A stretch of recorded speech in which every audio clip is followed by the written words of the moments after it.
അനുഗ്രഹിക്കുന്ന ദൈവം, the God who blesses us. 2 part 3 ആണ്. ദൈവത്തിൻ്റെ പ്ലാനുകളിൽ ദൈവം അനുഗ്രഹിക്കുന്ന ദൈവമാണെന്ന് 1-2 സെഷനിൽ പറഞ്ഞു തീർത്തു. എന്നാൽ ഈ അനുഗ്രഹം കിട്ടാൻ വേണ്ടി ദൈവം വാഗ്ദത്തം ചെയ്തു കഴിഞ്ഞു. അത് ഉൽപ്പത്തി 12:2 വാക്യം. 2-ാമത്തെ ദിവസം ഞാൻ പറഞ്ഞത് ചില കാര്യങ്ങൾ വിട്ടുകൊടുക്കണം. അതായത് നമ്മൾ വിടേണ്ടത് വിട്ടുമാറ്റണം. ദേശത്തെ, ചാർച്ചക്കാരെ, പിതൃഭവനത്തെ. അതുപോലെ നമ്മുടെ ജീവിതത്തിൽ നമ്മളിലുള്ള കള്ളു കുടിക്കുന്നതായിരിക്കാം, നമ്മൾ ഡ്രിങ്ക്സിനും പോകുന്നതായിരിക്കാം, കൂട്ടുകാരുടെ ഒരിക്കലും നമ്മൾ ആവശ്യമില്ലാത്തടത്ത് പോയി സമയം കളയുന്നതായിരിക്കാം, എന്തെങ്കിലും ആയിക്കോട്ടെ, നമ്മളിലുള്ള സ്വഭാവ ദൂഷ്യങ്ങൾ, ദൈവത്തിൽ ആശ്രയിക്കാത്തതായിരിക്കും. ഇതെല്ലാം എടുത്ത് വിട്ടുമാറേണ്ടത് വിട്ടുമാറണം. അവിടെ അബ്രഹാമിനോട് പറഞ്ഞ ദേശത്തെയും ചാർച്ചക്കാരെയും പിതൃഭവനത്തെയും, അതായത് നിനക്ക് പരിചയമുള്ളതെല്ലാം വിട്ടുമാറാൻ എന്നാണ് പറയുന്നത്. നമ്മൾ ഉറപ്പില്ലാത്ത പട്ടണം പണിയരുത്. അതായത് 2 തരത്തിൽ വീട് പണിയാം. ഒന്ന്, നമ്മൾ പാറയുടെ മുകളിൽ നല്ല പാറയുടെ അടിസ്ഥാനം ഇട്ടിട്ട് നല്ലവണ്ണം വീട് പണിയാം. 2, മണലിൻ്റെ പുറത്ത് നമ്മൾ വീട് പണിയാം. മണലിൻ്റെ പുറത്ത് വീട് പണിയാൻ വളരെ എളുപ്പമാണ്.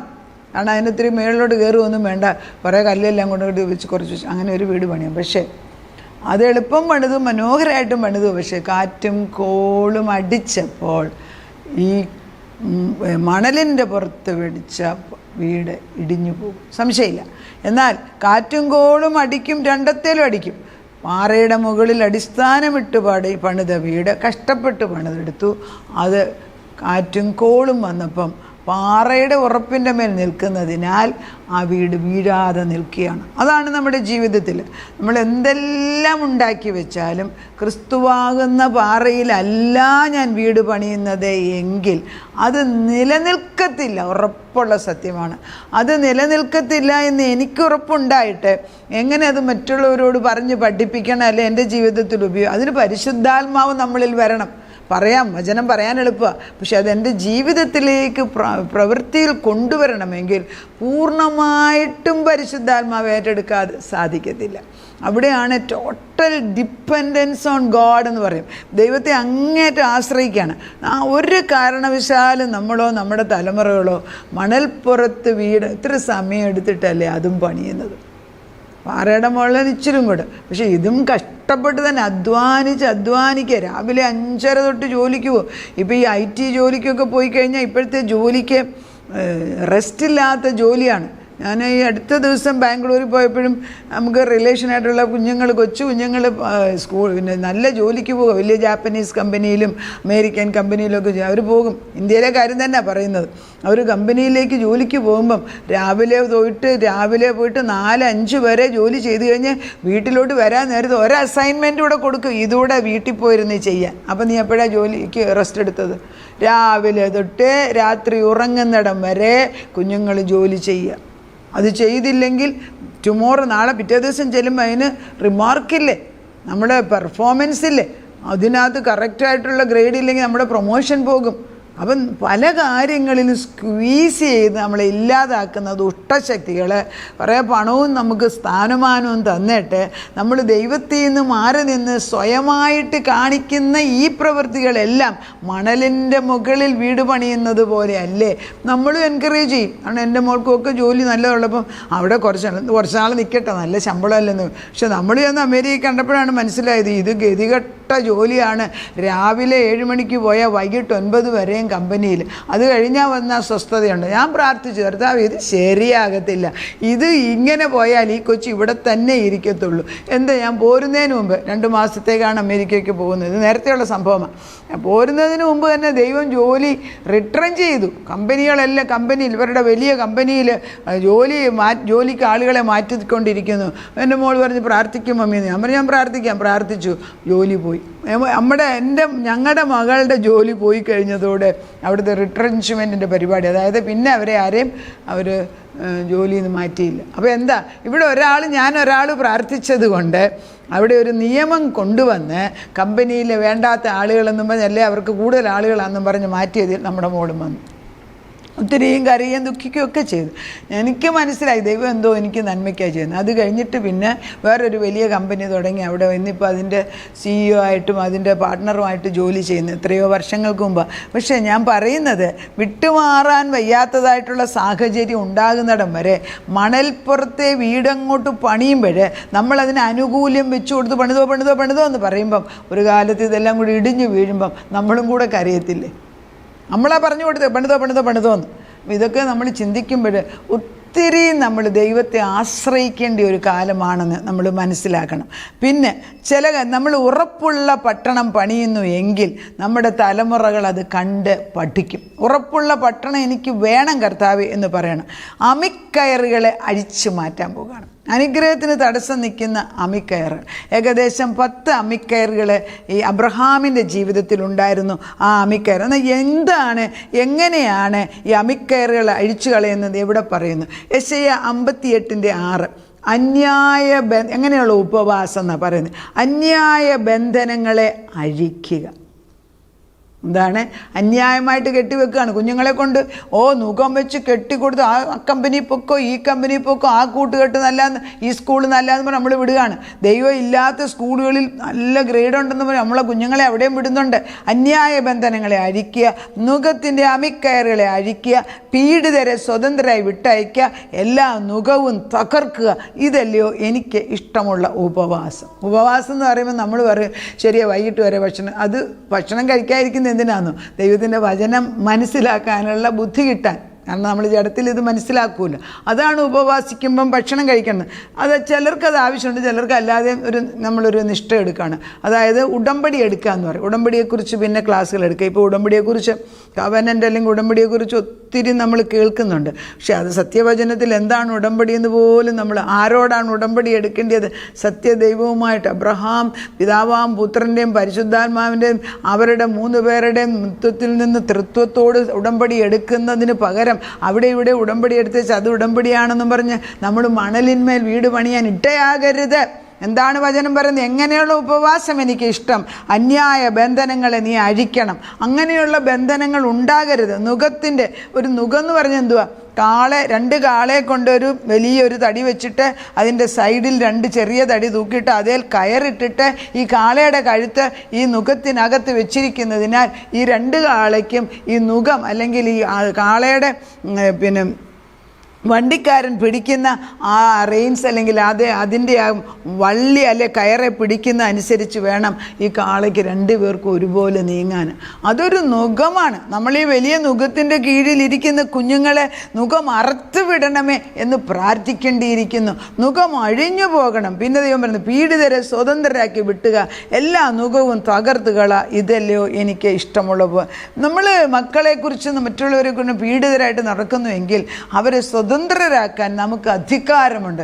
എപ്പോഴും പണം കൊടുത്തല്ല, വചനം കൊടുത്ത് പല രീതിയിൽ അവരുടെ അടുക്ക പോയിരുന്ന് പണമുള്ളവർ ഒരു അംശം എടുത്ത് പണം പ്രാർത്ഥിച്ചു കൊടുത്താൽ തന്നെ ചിലപ്പോൾ ആ കെട്ടഴിയും. മുഴുവൻ പണം കൊടുക്കാൻ ആർക്ക് കഴിയും? പക്ഷേ എന്തെങ്കിലും ഒന്ന് കൈകൊണ്ട് ചെയ്താൽ ദൈവം അത് അനുഗ്രഹിക്കും. അപ്പോൾ അബ്രഹാമിൻ്റെ 10 അമിക്കയറുകൾ വേദോസ്തവത്തിൽ പറയുന്നത്, 1 ദേശത്തിൻ്റെ, കൽദയ ദേശത്ത് സത്യദൈവം എന്തെന്ന് പോലും അറിയാൻ വയ്യാതെ ഇതൊരു അമിക്കയറാണ്. ഇത് കെട്ടിവെച്ചിരിക്കുകയാണ്.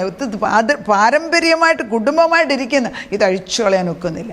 അപ്പോൾ ഈ കൽദയ ദേശത്തിൻ്റേത് അമിക്കയറുണ്ട്. പിന്നെ ചുറ്റുപാടുമുള്ള സൊസൈറ്റിയോട്, അതായത് ഈ അബ്രഹാമിനെ കുറിച്ച് നമ്മൾ എന്ത് കാണുന്നു? 75 വയസ്സായ മനുഷ്യനെക്കുറിച്ച് സമൂഹത്തിൽ ഒരു ചൊല്ലുണ്ടല്ലോ അവരെക്കുറിച്ച്. അത് എനിക്കൊരു നല്ല പേരുണ്ട് എന്നുള്ള ഒരു ചിന്തയില്ലേ, എന്നെ അറിയപ്പെടുന്ന വ്യക്തി. ഇതൊക്കെ ഈ സൊസൈറ്റിയല്ലേ ചുറ്റുപാടുമുള്ള അവരിൽ നിന്നുള്ള അമിക്കയർ. അത് മുറിച്ചു കളയണം. എൻ്റെ സ്വന്തം കുടുംബം, എൻ്റെ അപ്പൻ്റെ കുടുംബപ്പേരിലാണ് ഞാൻ എന്നെ അറിയുന്നതെങ്കിൽ അതും ഒരു അമിക്കയറായിട്ട് മാറും. നന്മയെല്ലാം തിന്മയായിട്ട് മാറും ദൈവം ഇല്ലാത്തപ്പോൾ. ഇതൊരു അമിക്കയറായിട്ട് നിൽക്കുകയാണ്. പിന്നെന്തുവാ? ലോത്തുമായിട്ടുള്ള ബന്ധം. സ്വന്തം സഹോദരൻ്റെ മകൻ ലോത്തിനെയും കൂടെ സ്നേഹം കൊണ്ട് അബ്രഹാം കൊണ്ട് നടക്കുകയാണ്. കുറച്ച് കഴിയുമ്പോൾ തന്നെ ഉൽപ്പത്തി 13 ആകുമ്പോഴത്തേക്ക് നമ്മൾ കാണുന്നുണ്ട് ലോത്തിൻ്റെ ജോലിക്കാരും അബ്രഹാമിൻ്റെ ജോലിക്കാരും, അതായത് ലോത്തിപ്പോൾ സമ്പന്നനായി, ധാരാളം ആടുമാടുകളായപ്പോൾ അവർ തമ്മിൽ മുട്ടം വഴക്കായി. അപ്പോൾ അബ്രഹാം പറഞ്ഞു, എന്തിനാ കലഹം, നമുക്ക് തിരിയാന്ന് പറയും. അങ്ങനെ അബ്രഹാം ദൈവം തമ്പുരാൻ, ഇപ്പം ലോത്ത് സമ്പന്നനായത് അബ്രഹാമിൻ്റെ പേര് കൊണ്ടാണ്. ഈ ദൈവം തമ്പുരാൻ കടന്നു വന്നിട്ട് ലോത്തിൻ്റെ അമിക്കയറെ വെട്ടിമാറ്റി അബ്രഹാമിനെ സ്വതന്ത്രമാക്കുന്നതായിട്ട് കാണാം. അതോടെ അബ്രഹാം സൊദോം ഗൊമോറ തിരഞ്ഞെടുക്കുന്നു. ലോത്ത് സൊദോം ഗൊമോറയ്ക്ക് പോകുന്നു. അബ്രഹാം ദൈവം തിരഞ്ഞെടുത്ത സ്ഥലത്തേക്ക് തിരിച്ചു മാറുന്നു. ഇങ്ങനെ നമ്മൾ കാണുന്നത് ഇങ്ങനെയല്ലേ പലപ്പോഴും. കണ്ണിൻ്റെ മുമ്പിൽ കണ്ടപ്പം സൊദോം ഗൊമോറയാണ് നല്ലതെന്ന് തോന്നി, പക്ഷെ അതവൻ്റെ നാശത്തിനായി ലോത്തിന് മാറി. പിന്നെ മാറുന്ന തേരേഹുമായിട്ടുള്ള അമിക്കയർ, പിതാവുമായിട്ടുള്ള അമിക്കയർ. നമ്മൾ മനസ്സിലാക്കണം, സത്യദൈവത്തിലല്ല എങ്കിൽ അന്യദേവന്മാരെ വിളിക്കുന്ന ആ ശക്തി നമ്മളിലും ക്രിയ ചെയ്തുകൊണ്ടേയിരിക്കുകയാണ്. അതുകൊണ്ട് നമ്മുടെ അനുഗ്രഹത്തിനത് തടസ്സമാകിയാൽ ഒരു പരിധിവരെ ദൈവം അപ്പനെ കൂടെ നടന്നു. അത് കഴിയുമ്പോൾ തേരഹു മരിക്കുന്നു എന്ന് കാണുന്നു. അപ്പോൾ തേരഹുമായിട്ടുള്ള അമിക്കയർ അഴിച്ചു കളഞ്ഞു. പിന്നെ നമ്മൾ ഏലിയാസറുമായിട്ടുള്ള അമിക്കയർ. ഏലിയാസറെ എപ്പോഴും കൂടുതൽ ഏലിയാസറിനെ പറയുന്നുണ്ടല്ലോ. അബ്രഹാം പറയുന്നുണ്ട്, എനിക്കിനി മക്കളെ ഒന്നും വേണ്ട, എൻ്റെ സ്വന്തത്തല്ലേ ഏലിയാസറിന് കൊടുക്കും. അപ്പോൾ ഏലിയാസറാണോ നിൻ്റെ അവകാശി? നമ്മളെല്ലാം ഗതി കെടുമ്പം പറയത്തില്ലേ, അത് അല്ലെങ്കിൽ ഇത് മതി എന്ന് പറയത്തില്ലേ. മക്കളില്ല, എന്നാൽ നമുക്ക് ഒരെണ്ണം അഡോപ്റ്റ് ചെയ്യാം. ശരി പോട്ടെ, അഡോപ്റ്റ് ചെയ്യാനില്ലേ, എന്നാൽ ഈ സ്വത്ത് മുഴുവനും നമുക്ക് എന്തെങ്കിലും നല്ല പ്രവൃത്തിക്ക് കൊടുക്കാം. ദൈവം ഉദ്ദേശിച്ച് 5-6 പിള്ളേർ വരണം, പക്ഷെ നമുക്ക് പ്രാപിച്ചെടുക്കാൻ കഴിഞ്ഞില്ല. കാരണം അന്നേരം നമുക്ക് ദൈവത്തിൻ്റെ കറക്റ്റ് ഉപദേശം കിട്ടിയില്ല. ദൈവത്തിൻ്റെ പ്ലാനാണ് ഇതല്ലെന്ന് പറഞ്ഞാൽ, ദൈവത്തിൻ്റെ പ്ലാൻ എപ്പോഴും നല്ല പ്ലാനുകളാണ്. മക്കളില്ലാതിരിക്കാനുള്ള പ്ലാൻ ദൈവത്തിൻ്റെ അല്ല, അത് എവിടെയോ പിശാച് തടസ്സപ്പെടുത്തിയാന്ന് നമ്മൾ മനസ്സിലാക്കണം. കുടുംബം ഒന്നിച്ച് നീക്കുന്നത് ദൈവത്തിൻ്റെ പ്ലാനാണ്. പക്ഷേ കുടുംബം മാറി ഒന്നിച്ച് നമ്മൾ ജസ്റ്റിഫൈ ചെയ്താൽ ദൈവത്തിൻ്റെ കുഴപ്പമാണോ? അല്ല, നമ്മുടെ അജ്ഞത. അതുകൊണ്ട് തേരഹുമായിട്ടുള്ള മാറി ഏലിയാസറുമായിട്ടുള്ള, പിന്നെ സാറായുടെ അമിക്കയർ. സാറായാണ് ഡിക്റ്റേറ്റ് ചെയ്തുകൊണ്ടിരുന്നത്. അതുകൊണ്ടാണല്ലോ ദൈവം ഒരു വാഗ്ദത്വം കൊടുത്തിട്ട് സാറാ പറഞ്ഞു, എന്നാൽ ഒരു കാര്യം ചെയ്യാം, നമുക്ക് ആഗാർ എന്ന് പറഞ്ഞ ഒരു സ്ത്രീ ഉണ്ടാക്കൊച്ചിനെ തരാമെന്ന് പറഞ്ഞു. അങ്ങനെ ആഗാറിൽ ഉണ്ടാകുന്ന കുഞ്ഞിനെ സേറായുടെ മടിയിൽ വെച്ച് വളർത്തണം, സെറോഗേറ്റായിട്ട് വളർത്തണം എന്നാണ് ഉദ്ദേശിച്ചത്. പക്ഷെ സംഭവിച്ചത് വേറെ. അപ്പം സാറായും ഒരു അമിക്കയറായി മാറി. അതുപോലെ തന്നെ ഹാഗാർ അമിക്കയറാണ്. ആവശ്യമില്ലാത്തതിനെ വലിച്ചു കയറ്റി വെച്ച് ഇന്നും അതിൻ്റെ പ്രശ്നമാണ്. ഇസ്മായിൽ കൂടെ വേറൊരു ജാതി വന്നിട്ട് നാശം വിതയ്ക്കുക ചെയ്ത്. ഇസഹാക്ക് ഒരു അമിക്കയറാണ്. ഇതുവരെ ഇങ്ങനെ അമിക്കയറുകളുടെ ഒരു ഇസഹാക്കിൻ്റെ കാര്യം നമ്മൾ നോക്കുമ്പോഴേ, മോറിയാ മലയുടെ മുകളിൽ കൊണ്ട് ഇസഹാക്കിനെ യാഗം കഴിച്ചു കഴിഞ്ഞിട്ട് തിരിച്ചു വരുമ്പോൾ അപ്പനും മകനും ഒന്നിച്ചല്ല താമസിക്കുന്നത്. അവർ പിന്നെ വേറെയാണ്, സെപ്പറേറ്റായിട്ടാണ് ജീവിക്കുന്നത്. അപ്പോൾ എല്ലാം അമിക്കയറായിട്ട് മാറും. അത് മാറണം. അത് മാറിയേച്ച് ദൈവത്തിൻ്റെ പരിശുദ്ധാത്മ പറയുന്നത്, ദൈവം ഈ അമിക്കയറുകളെല്ലാം ഉടച്ച് കളഞ്ഞു കഴിഞ്ഞപ്പം ദൈവം അബ്രഹാമിനെ വിളിക്കുന്നത് ഇവൻ എൻ്റെ സ്നേഹിതനാണെന്ന്. കാരണം എന്താ? ചോദ്യം ചെയ്യാതെ പറയുന്നതൊക്കെ വിശ്വസിക്കുന്നു. അത് വിശ്വസിക്കുക തന്നെയല്ല, അത് പ്രവർത്തിക്കുകയും ചെയ്യുന്നുണ്ട്. ചില മണ്ടത്തരങ്ങളിടയ്ക്ക് പറ്റി, എന്നിട്ട് പോലും ആ മണ്ടത്തരം എല്ലാം മറന്നിട്ട് ദൈവം വിളിക്കുകയാണ് ഇവൻ എൻ്റെ സ്നേഹിതൻ. അപ്പോൾ നമ്മുടെ അന്യായ ബന്ധനങ്ങൾ അമിക്കയർ പൊട്ടിമാറ്റുമ്പം നമ്മൾ പറയുകയാണിന്ന് നമ്മുടെ കുടുംബത്തിൽ ഇതുപോലെ നിൽക്കുന്നതായ അമിക്കയർ നമ്മുടെ കുഞ്ഞുങ്ങളെ മുഖം വെച്ച് കെട്ടിവെച്ചിരിക്കുന്നത് വചനമാകുന്ന വാൾ വെച്ച് വെട്ടിമാറ്റി വെച്ച് ക്രിസ്തുവിൻ്റെ കാൽപ്പാത്തി കൊണ്ടുവച്ച് സ്വതന്ത്രനാക്കി യേശുവിൻ്റെ, അതായത് ദൈവത്തിൻ്റെ പാഠം പഠിപ്പിക്കാൻ വേണ്ടി ക്രിസ്തുവിൻ്റെ ആരയ്ക്ക് കൊണ്ട് നമ്മൾ കെട്ടിവെക്കുകയാണ്. അവിടെ നിൽക്കട്ടെ. സ്വാതന്ത്ര്യം എന്തും സ്നേഹമെന്തെന്നും പഠിപ്പിക്കുന്ന ക്രിസ്തുവിലേക്ക് നമുക്ക് ദൈവം തമ്പുരാൻ നമ്മുടെ മക്കളെ കൊണ്ടുവെക്കാൻ അവകാശം തരിക. അങ്ങനെയാണ് എങ്കിൽ ദൈവം നമ്മുടെ കുഞ്ഞുങ്ങളുടെ ബന്ധനങ്ങൾ, അപ്പം അവർക്ക് കഴിയത്തില്ല, അവർക്ക് കഴിയാത്തതിന് നമ്മൾ പ്രാർത്ഥിച്ചാൽ കേൾക്കും, ഉറപ്പാണത്. ഒരാൾ ഇൻ്റർസീഡ് ചെയ്യാന്ന് പറഞ്ഞാൽ അവർക്ക് സ്വയമേ പ്രാർത്ഥിക്കാൻ അറിയത്തില്ല, അതായത് സുബോധം ഇല്ലാത്ത അവസ്ഥയിൽ വേറൊരു വ്യക്തി അവന് വേണ്ടി പ്രാർത്ഥിച്ചാൽ ദൈവം അത് ഏറ്റെടുക്കും. മരിച്ചവർക്ക് വേണ്ടി പോലും പ്രാർത്ഥിക്കുന്നുവെങ്കിൽ മരിച്ച് നടക്കുന്നതായ ജീവനുള്ള മക്കൾക്ക് വേണ്ടി, അല്ലെ ഭർത്താവിന് വേണ്ടി, ഭാര്യയ്ക്ക് വേണ്ടി നമ്മൾ പ്രാർത്ഥിച്ചാൽ ദൈവം വ്യക്തമായിട്ടും അത് കേൾക്കും. അങ്ങനെയുള്ള എല്ലാ അമിക്കയറും ഇന്ന് പൊട്ടിപ്പോട്ടെ. എല്ലാ സോൾട്ടയും, അതായത് ബന്ധങ്ങളാണ്, ചിലവരുമായിട്ടുള്ള ബന്ധം പിരിയാൻ വയ്യ, ആ സോൾട്ടായി എല്ലാം അഴിഞ്ഞു പോകണം. അതുപോലെ പാരമ്പര്യമായിട്ടുള്ള ചില ബന്ധങ്ങൾ നമുക്ക് അനുഗ്രഹത്തിന് തടസ്സം നിൽക്കുന്നു, അഴിഞ്ഞു പോകണം. എല്ലാ അമിക്കയറും പൊട്ടിപ്പോയിട്ട് സങ്കീർത്തനം 128 പറയുന്ന അനുഗ്രഹങ്ങൾ ഇന്ന് നമുക്ക് വേണ്ടി ദൈവം വാഗ്ദത്തം ചെയ്തത് ഉറപ്പിച്ചു തരികയാണ്. ഈ വചനങ്ങൾ പല പ്രാവശ്യം കേട്ട് ഒരു പ്രാവശ്യം കേട്ടാൽ ഒരു പ്രാവശ്യം നമ്മൾ വിത്ത് കൃഷി ചെയ്യുന്നവർക്കറിയാം, വിത്ത് അവിടെ കൊണ്ടിട്ടേച്ച് അത് കിളുത്തോളെന്ന് പറഞ്ഞാൽ ഒന്നും കിളുക്കാൻ പോകുന്നില്ല. അതിൻ്റെ പുറകെ നടന്ന് കൊച്ചുങ്ങളെ നോക്കുന്ന പോലെ രാവിലെയും വൈകിട്ടും വെള്ളവും ഒഴിച്ച് വളവും ഇട്ട് വേലിയും കെട്ടി മരുന്നും അടിച്ച് ഒക്കെ വളർത്തിയാലേ അത് നന്നായിട്ട് വരുത്തും. അതുപോലെ തന്നെയാണ് ദൈവവചനം. അപ്പോൾ 128 ഇന്ന് സഫലമാകുകയാണ്. യഹോവയെ ഭയപ്പെട്ട് അവൻ്റെ വഴികളിൽ നടക്കുന്ന ഏവനും ഭാഗ്യവാൻ. നിൻ്റെ കൈകളുടെ അധ്വാന ഫലം നീ തിന്നും. നീ ഭാഗ്യവാൻ, നിനക്ക് നന്മ വരും. നിൻ്റെ ഭാര്യ നിൻ്റെ വീട്ടിനകത്ത് ഫലപ്രദമായ മുന്തിരിവള്ളിയും നിൻ്റെ മക്കൾ നിൻ്റെ മേശയ്ക്ക് ചുറ്റും ഒലിവ് തൈകൾ പോലെ ഇരിക്കും. യഹോവ ഭക്തനായ പുരുഷൻ ഇങ്ങനെ അനുഗ്രഹിക്കപ്പെടും. യഹോവ സിയോനിൽ നിന്ന് അനുഗ്രഹിക്കും. നിൻ്റെ ആയുഷ്കാലമൊക്കെയും യെരൂശലേമിൻ്റെ നന്മയെ കാണും. നിൻ്റെ മക്കളുടെ മക്കളെയും നീ കാണും. ഇസ്രായേലിന്മേൽ സമാധാനം ഉണ്ടാകട്ടെ. ഇതിൽ കൂടുതൽ വാഗ്ദത്തം എന്താ വേണ്ടത്? നമുക്ക് പ്രാർത്ഥിക്കാം. അനുഗ്രഹിച്ച് ഓടി വന്ന് ഞങ്ങളെ അനുഗ്രഹിച്ച ദൈവം, സിയോനിൽ നിന്ന് കൈ ഉയർത്തി നീ ഞങ്ങളെ അനുഗ്രഹിക്കുന്ന ദൈവം, നിൻ്റെ കൈ ഉയർത്തുമ്പോൾ അനുഗ്രഹത്തിൻ്റെ മാരി നദി പോലെ ഞങ്ങളുടെ ഹൃദയങ്ങളിലേക്ക്, ഞങ്ങളുടെ തലമുറകളിലേക്ക്, ഞങ്ങളുടെ ഭവനങ്ങളിലേക്ക്, ഞങ്ങളുടെ പ്രവൃത്തി മണ്ഡലങ്ങളിലേക്ക് അയച്ചു കൊണ്ടിരിക്കുന്ന ദൈവസ്നേഹത്തിന് അത് ഞങ്ങളുടെ ഭവനത്തിനകത്ത് ഞങ്ങളുടെ മടിശീലയിൽ വന്ന് വീഴണം. കർത്താവേ, നീ അനുഗ്രഹിക്കുന്നത് വഴിക്ക് വാതുക്ക വന്നിട്ട് വല്ലവനും എടുത്തുകൊണ്ട് പോകാൻ ഇടയാക്കൽ. ഉറച്ച പാറയാവുന്ന ക്രിസ്തുവിലല്ലാത്ത എല്ലാ ഭവനങ്ങളും ഉടഞ്ഞു പോകട്ടെ അപ്പച്ച. നിന്നിൽ മാത്രം പണിതെടുക്കാൻ ഞങ്ങളെ ബലപ്പെടുത്തപ്പിച്ച. അറിവില്ലായ്മയുടെ കാലത്ത് കഴിവിൽ ഞങ്ങൾ ഒത്തിരി കാര്യങ്ങൾ ചെയ്ത് അതെല്ലാം മണലിൻ്റെ പുറത്ത് വീട് പണിയായിരുന്നു.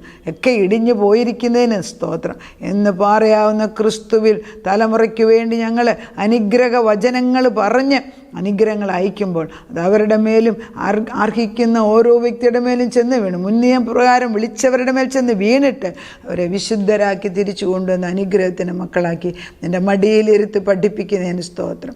പ്രാർത്ഥന കേട്ട് എവിടെയിരിക്കുന്ന കുഞ്ഞുങ്ങളെയും അപ്പച്ചൻ്റെ മടിയിലിരുത്തി തന്നെയാണ് പഠിപ്പിക്കുന്നത്. ഞങ്ങൾക്കോ ഒന്നും ചെയ്യാൻ സാധിക്കത്തില്ല, പക്ഷെ ചെയ്യാൻ കഴിവുള്ള ദൈവത്തിൻ്റെ സിയോൻ മലയുടെ മുകളിൽ കടന്നു വന്ന് വചനത്തിൻ്റെ അടിസ്ഥാനത്തിൽ ഞങ്ങൾ നിന്നോട് അനുഗ്രഹങ്ങൾ ചോദിച്ചു വാങ്ങിക്കുന്നു. അയച്ചിരിക്കുന്ന അനുഗ്രഹങ്ങൾ ഞങ്ങളുടേതായിട്ട് ഞങ്ങൾ പ്രാപിച്ചെടുക്കുന്നു. ഞങ്ങൾ 2 കൈയും നീട്ടി നിന്നിൽ നിന്ന് വാങ്ങിച്ചെടുക്കുന്നു. നിന്നിൽ നിന്ന് തന്നതല്ലാതെ ഒന്നും ഞങ്ങൾക്കില്ലല്ലോ. ദാവീദ് പറഞ്ഞതുപോലെ നിന്നിൽ നിന്ന് ഞങ്ങൾ വാങ്ങിച്ചത് നിന്നിലേക്ക് തിരിച്ചു തരും. അങ്ങനെ ഞങ്ങളുടെ മക്കളെ, ഞങ്ങൾക്ക് തന്നിരിക്കുന്ന സമ്പത്ത്, ഞങ്ങൾക്കുള്ള ഭർത്താവ് ഞങ്ങൾക്കുള്ള എല്ലാം നിന്നിൽ നിന്ന് വാങ്ങിച്ചത് നിന്നിലേക്ക് തിരിച്ചു തന്ന് സ്വസ്ഥമായിട്ട് ദൈവത്തിൻ്റെ ആത്മാവിൽ സമാധാനത്തോടെ നിന്നെ സ്നേഹിപ്പാനും പ്രാർത്ഥിപ്പാനും കൃപ തന്നാട്ട്. ജീവിതം ഒരു അനുഗ്രഹമാക്കി തരുന്ന ദൈവത്തിന് നന്ദി. പ്രാർത്ഥനയുടെ ഉത്തരം തന്ന ദൈവത്തിന് സ്തോത്രം. യേശു ക്രിസ്തുവിൻ്റെ പൊന്നുനാമത്തിൽ തന്നെ ആമേൻ.